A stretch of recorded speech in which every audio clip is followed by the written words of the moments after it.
예, 오늘 제목은 구원의 하나님을 바라보자 라는 제목으로 사무엘하 22장 1절에서 25절 말씀을 가지고 함께 나눠보도록 하겠습니다.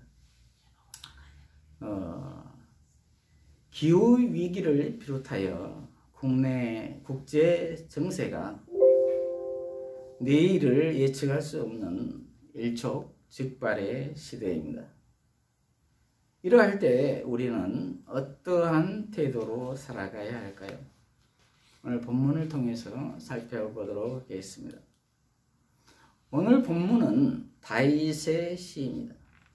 다윗이 모든 원수들과 사울의 손으로부터 구원을 얻은 날에 여호와께 승리의 찬양을 하는 시입니다. 그러나 다윗은 여전히 어려움 가운데 있지만 지금까지 지내오면서 경험하고 체험했던 것을 기반으로 넘치는 찬양을 드리고 있습니다. 첫째로 구원의 하나님, 구원의 하나님. 2절부터 보면은 여호와는 나의 반석이시고 나의 요새이시며 나를 건지시는 자이시고 내가 피할 반석이신 하나님이며 나의 방패이시고 나의 구원의 뿌리시며 나의 산성이시고 나의 피난자이시며 나의 구원자이시니 주께서 나를 폭력에서 구원하십니다. 이렇게 기록하고 있습니다. 이 본문은 시편 18편에 수록된 본문이지요. 다윗의 감사 고백 시입니다.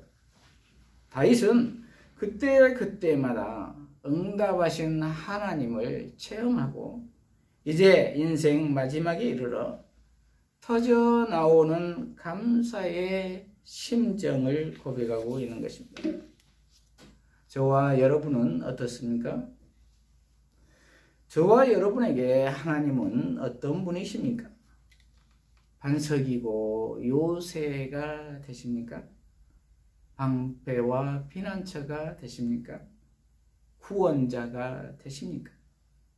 아니면 그냥 고문서에나 나오는 아무 능력 없는 하나님이십니까?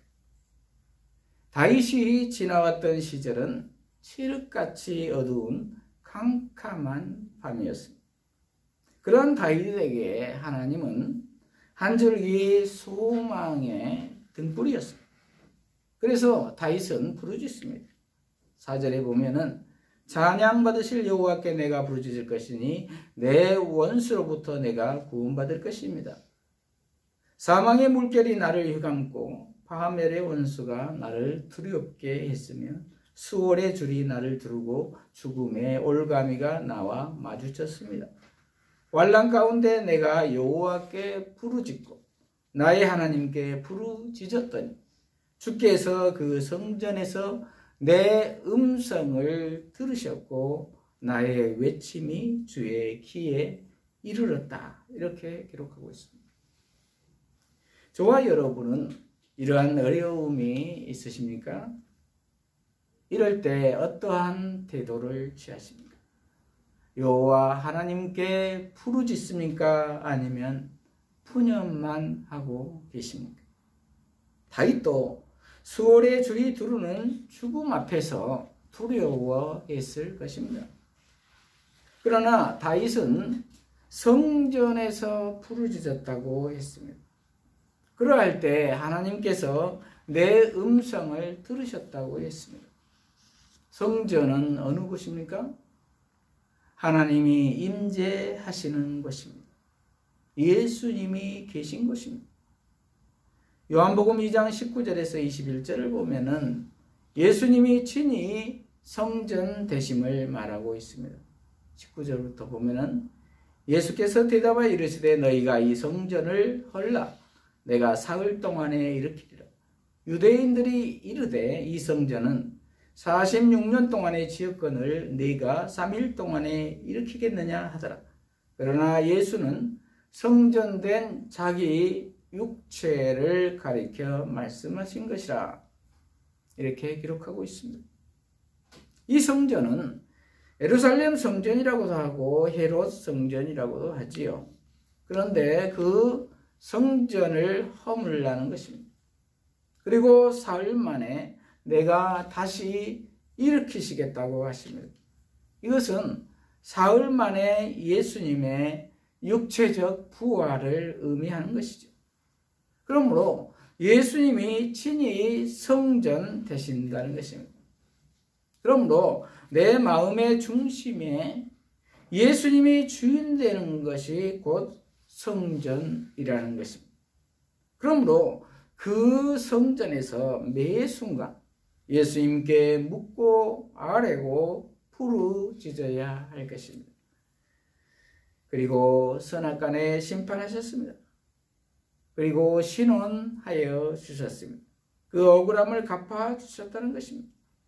보상하여 주셨다는 것입니다. 그러므로 저와 여러분도 산적한 문제들에 대해서 구원의 하나님께 부르짖음으로 기도해야 할 줄로 믿습니다. 그럴 때 반드시 들으시고 신원하여 주시는 하나님이신 줄로 믿습니다. 둘째로 심판의 하나님입니다. 심판의 하나님. 8절부터 보면은 이에 땅이 진동하고 떨었으며 하늘의 기초가 요동하고 진동하였으니 이는 주께서 진노하셨기 때문이다. 연기가 주님의 코에서 솟아오르고 불이 주님의 입에서 나와 그 주위를 삼켰으며 그 불에 숯이 타올랐다. 이렇게 기록하고 있습니다. 진노하심으로 콧바람이 나는 것을 연기로 표현했습니다. 그리고 입에서는 불이 나와 주위를 다 삼키는 장면입니다. 무서운 심판의 장면입니다. 그리고 주께서 강림하십니다. 10절부터 보면은 주께서 하늘을 구부리고 내려오실 때에 주님의 발 아래에는 짙은 구름이 있었고 주께서 구름을 타고 나르시며 바람날개 위에 나타나셨도다. 주께서 어둠 곧 모임물과 짙은 먹구름으로 그분의 주위에 장막을 만드셨고 그분 앞에 있는 광채로부터 숯불이 피어올랐다. 여호와께서 하늘에서 천둥을 치셨고 지극히 높으신 분께서 소리를 내셨다. 그분이 화살을 쏘아 그들을 흩으셨고 번개로 그들을 혼란케 하셨다. 여호와께서 진노하셔서 콧김을 내뿜으실 때에 바닷빛이 나타나고 땅의 기초도 드러났다. 이렇게 기록하고 있습니다. 어미하신 장면입니다. 주님의 재림 장면과도 비슷합니다. 다윗이 삼위 하나님을 체험하고 쓴 시입니다. 그러므로 지금 우리의 모든 문제들도 다 하나님의 손 안에 있다는 것입니다. 그런 하나님이 17절로부터 보면은 주께서 높은 곳에서 보내사 나를 붙들어 주시며 많은 물에서 나를 건져내셨다. 주께서 나를 강한 원수들과 나를 미워하는 자들에게서 건지셨으니 그들이 나보다 강하기 때문이다. 그들이 재앙의 날에 나를 적대하였으나 여호와께서 나의 의지가 되셨다. 그분이 나를 넓은 곳으로 이끌어내셨으며 나를 기뻐하심으로 나를 구출하셨다. 이렇게 기록하고 있습니다. 그분이 하나님이 예수님이 나를 붙드시고 구출하셨다는 것입니다. 그러므로 우리는 지금 아무리 힘들고 어렵더라도 창조주이시고 심판주이신 하나님만을 의지하고 상 주시는 하나님만을 바라보고 나아가야 할 것입니다. 셋째로 상 주시는 하나님입니다. 상 주시는 하나님. 21절부터 보면은 여호와께서 내 의를 따라 내게 보상하시며 내 손에 정결함을 따라 내게 갚으셨다. 이는 내가 여호와의 길을 지키고 내 하나님을 떠나 악을 행하지 않았으며 참으로 그분의 모든 법도를 내 앞에 두고 그분의 모든 규례를 버리지 아니하였기 때문이다. 나는 그분 앞에서 완전하며 죄악으로부터 내 자신을 지켰다. 여호와께서 내 의를 따라 그분의 눈앞에서 나의 정결함을 따라 내게 갚아주셨다. 이렇게 기록하고 있습니다. 내 의를 따라 보상하셨다고 했습니다. 그런데 나의 의가 있습니까? 그러나 나의 의는 없습니다. 우리 인간은 죄악투성이지요. 도토리 기적이지요. 다윗도 마찬가지입니다. 로마서 3장 23절에서 24절에 보면은 모든 사람이 죄를 범하였음에 하나님의 영광에 이르지 못하더니 그리스도 예수 안에 있는 속량으로 말미암아 하나님의 은혜로 값없이 의롭다 하심을 얻은 자 되었느니라. 이렇게 기록하고 있습니다. 모든 사람이 죄에서 벗어날 수가 없다는 것입니다. 그러나 이 예수 그리스도의 피로 말미암아 우리의 죄가 속량을 받아서 의롭게 되었다는 것입니다. 다윗도 마찬가지입니다. 저와 여러분은 예수 그리스도를 믿음으로 말미암아 제사함 받아 구원을 얻으셨습니까? 우리가 구원을 얻는 길은 이 길밖에 없습니다. 그러므로 반드시 예수님을 믿어 예수님의 보혈의 피로 제사함 받고 구원에 이르시기를 바랍니다. 그것은 내가 죄에 대해서 십자가에서 예수와 함께 죽고 예수와 함께 살아나야 한다는 말입니다. 그럴 때 우리는 비로소 영원한 구원에 이르는 것입니다. 그런데 의문점은 예수님이 오시기 전에 다윗의 시대에 어떻게 예수 그리스도의 보혈의 피로 속량을 받겠습니까? 의롭게 될 수가 있겠습니까? 라는 것입니다. 그러나 그때에도 성부, 성자, 성령의 삼위일체 하나님께서 역사하신 것입니다. 예수님께서는 요한복음 10장 30절에 보면 나와 아버지는 하나이니라 이렇게 기록하고 있습니다. 그때에도 그 삼위일체이신 하나님이 역사하셨다는 것입니다. 그래서 그 안에서 하나님에 대한 믿음으로 의롭다 칭함을 받았다는 것입니다. 그리고 그때에는 예수님이 오시기 전이었으므로 그림자적으로 역사하셨지만 지금은 다윗의 자손으로 오셔서 예수 그리스도를 통해서 실체이신 부활하신 예수 생명으로 말미암아 성령님으로 말미암아 완전한 의를 우리 모두는 힘입은 것입니다. 그래서 51절에 보면은 다윗은 미래에 베푸실 구원에 대해 찬양을 합니다. 여호와께서 큰 구원을 그분의 왕에게 베푸시며 그분의 기름 부음을 받은 자 곧 다윗과 그 후손에게 영원토록 인애를 베푸실 것입니다. 이렇게 기록하고 있습니다. 그러므로 우리는 하나님께서 다윗과 그 후손에게 영원토록 인애를 베푸신 예수님이 열어놓으신 구원의 길을 걸어가야 할 것입니다. 그럴 때 여호와께서 내 의를 따라 내게 보상하시며 내 손의 정결함을 따라 내게 갚으실 것입니다. 내 손의 정결함이란 삶 속에서 구체적인 구별됨입니다. 믿는 자로서 이 세상 가치관으로 사는 것이 아니라 하나님 나라의 가치관으로 산다는 것입니다. 나 중심적인 삶이 아니라 하나님 중심적인 삶이 되어야 한다는 말입니다. 그리고 여호와의 길을 지킨다는 것은 성경 말씀에 따라 살아야 한다는 말입니다. 그리고 악을 행하지 않는다는 것은 성경에서 벗어난 길을 가지 않는다는 것입니다.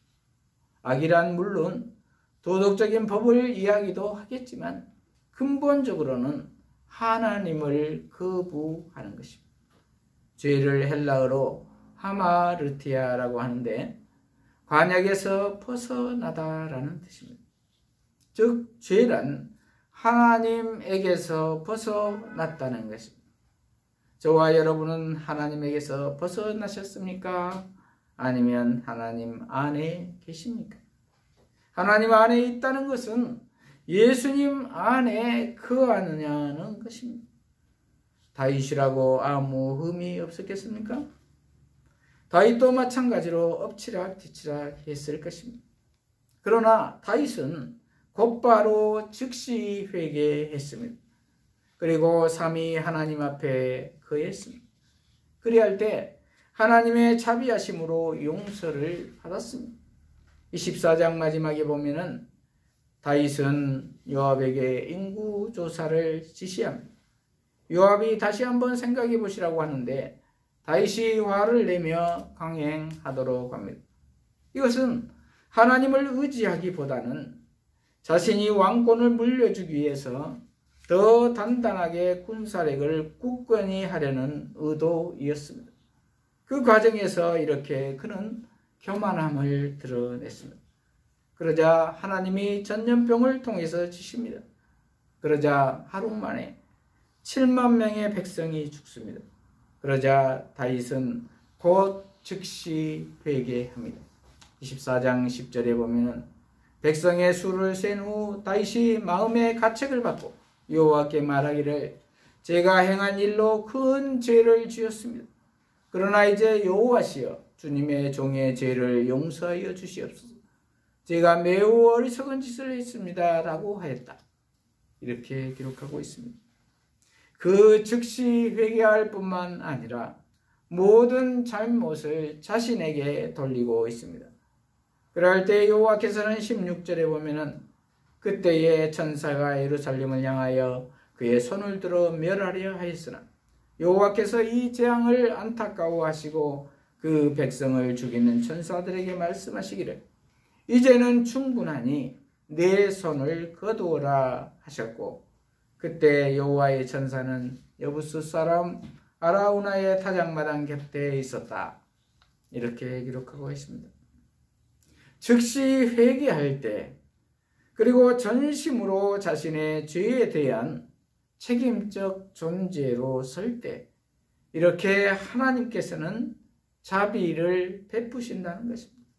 그러므로 우리도 교만하거나 죄를 지었을 때 바로 내 죄로 돌리며 중심으로 회개해야 할 줄로 믿습니다. 말씀을 마무리합니다. 저와 여러분은 구원의 하나님을 찬양하는 삶을 살고 계십니까? 아니면 적당히 되는 대로 살아가십니까? 이 어려운 시기에 온전히 하나님만을 의지하고 감사함으로 찬양하며 나아가야 할 줄로 믿습니다. 그리고 혹 잘못된 길로 갔더라도 곧바로 회개하고 용서를 구해야 할 줄로 믿습니다. 그래야 할 때 자비의 하나님께서 반드시 용서하실 줄로 믿습니다. 예수 그리스도 안에서 이러한 큰 은혜를 덧입는 저와 여러분이 되시기를 축복합니다. 기도하십시다.